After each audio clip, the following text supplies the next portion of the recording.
Hey guys, welcome to another episode of Tantang's Tagalog Toy Reviews, episode 125. Maraming salamat po sa mga patuloy na nagla-like, share, and subscribe sa ating mumunting channel. At ang episode na ito ay atid sa inyo pa rin ng Taxi at iba pa, Tumana branch ni na Tito Omidi and family. Hello kay Tito Omidi at sa kanyang mga anak at syempre kay Ma'am Iya D. At syempre, atid din sa inyo ito ng Mighty's Burger House Lamuan Branch at The Geek Portal PH. At super hello nga pala kay Ma'am Sharon Nagbuya ng Sweet Infusion. At Humble Oven by Ana. Hello sa inyo. At okay, hello kay Sir Mark Chua. Sa kanya ko nakuha itong fig na to. Episode na to, ang i-review natin ay yun, maiba-iba naman. Multiverse naman ng McFarlane. Lagi lang tayo McFarlane. So, maiba-iba naman. McFarlane naman tayo ngayon. Hello nga pala sa mga kamag-anak ko dyan sa US, sa mga classmates ko dyan. Hey, happy birthday kay Tito Kaloy. Okay, so actually, hindi na to inside box, pero hindi naman problema yun. Hello sa mga tropa natin dyan. Hello kay Tito Behi and family. Belated happy birthday kay Mami April, kay Ma'am April. Hello. So, ito yung The Riddler dun sa Arkham City game. So, ito lang yan. Actually, hindi naman ako well-versed sa games, sa mga console games yan. Nakakain oras ko po Mobile Legends. So, hanggang nood lang tayo ng games sa YouTube. Okay. So, meron siya yung alam ko sa ibang version din meron siyang ganito eh. Yung question mark si Riddler. Okay. Ito yung fig. At gaya nga nasabi ni Sir Mark, hindi siya gamit na gamit. Posing lang. Napaka-dapper ni Riddler. Ang galing yung pagkakagawa kasi itong glass na hindi siya rectang dikit.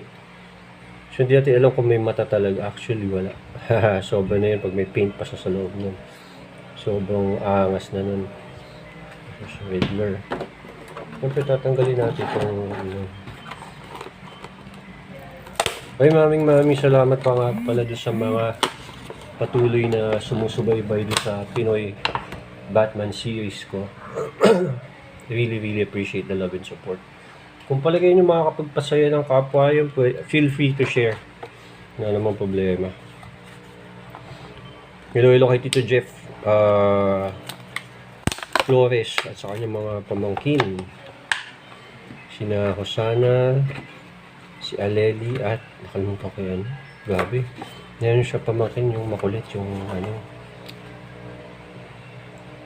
si Akinsi. Yan, no? Oh. Si Edward Nigma. Okay. Let us take the measurements. So, guys, kayo na lang magsabi sa akin kung kamukha niya nga yung sa games. Kasi hindi nga ako familiar dyan sa games. Hello sa best friend ko si Doc. Hello to Tito Gary and family sa US. Tito Bogs, kung nanonood ka, hello sa'yo. Kuya Apple, Jeff. Minsan ko si Jeff. Siyempre, Tito Kat. So, sige, aesthetics muna. So, okay, ganun. Madami siya. Ewan ko sa inyo kung pipinturahan natin to Kaya kung matyaga kayo, why not? Halos lahat ng ay may question mark. Okay? So, pakisabi sa akin kung kamukha ba niya yung sa game, ha? Actually, binili ko si Riddler para dumagdag sa ni Batman. Sa tawag dito? Rogues Gallery ni Batman. Actually. Maliit lang siya ng konti kay Batman kung titignan.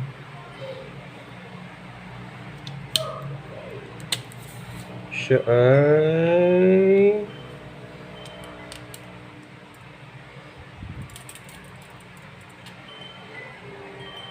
7 inches. Sakto, 7 inches.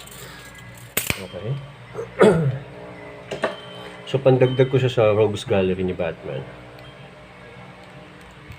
Siyempre, nagti-360 ulo. Head sculpt, not too bad. Hindi ko alam kung sinong artista na nakakahawig niya eh. Meron ba siya... Actually, ito, flexible. Hindi mo masasabi kung meron siyang tawag dito, butterfly. Pero, yung pagkakagawa niya, yung gamit kasing plastic is malambot. Meron siyang 360 rotation. Ayan. Meron siyang ganun. Meron siyang swivel dito. Ang double elbow niya, jointed elbow, ay very neat, maayos. Walang problema sa rotation. Ab crunch, yes. Liad, yes. Ikot, yes. Taas, not so bad. Dito lang ako nagkakaproblema. Para siya naka-diaper. Yun yung problema nila. Ewan ko, katulad nung kay Joker. Saan siya? Sipa, ganon. Sipa side. Sipa pa atras. Baka i-paneline ko iba dito. Actually, yung sipa niya pa atras, hindi masyado. Maganda itsura ng ano niya. Dito ba? Dito wala. Dito maganda, maayos yung pagkakaano sa boots. Hindi halatang toy. Yan, pag lalo na sa side na to. Pero dito, ayun, toy na siya. Yun. Ayan, ganun. Hello nga pala kay Sir Ian all the way from Cebu. Kamusta? Yun. This would actually fit nicely. Okay, ano? 1 to 10, solid 8. Para lang masabi na pwede siya idagdag sa mga kalaban ni Batman. Siyempre, hindi uuba si Riddler kung wala siya yung mga tauhan niya, yung mga bataan niya. So, hoping na makapaglabas si Todd, si paring Todd ng mga hoodlum pack. Yan. Actually, watch out kayo kasi gagamitin natin si Riddler sa story ko sa Pinoy Batman. So maraming salamat sa inyong patuloy na pagla-like, share, and subscribe.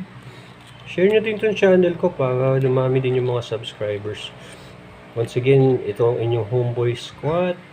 Dagdag siya sa Rogues Gallery ko ni Batman, ni Pinoy Batman. Maraming salamat. And once again, abangan nyo kung mayroon pa susunod na episode. Bare months na kasi. So tipid-tipid muna. Ay, hello sa mga kulit na bata sa The Geek Portal PH. And once again, ito ang inyong Homeboy Squad. Bye-bye!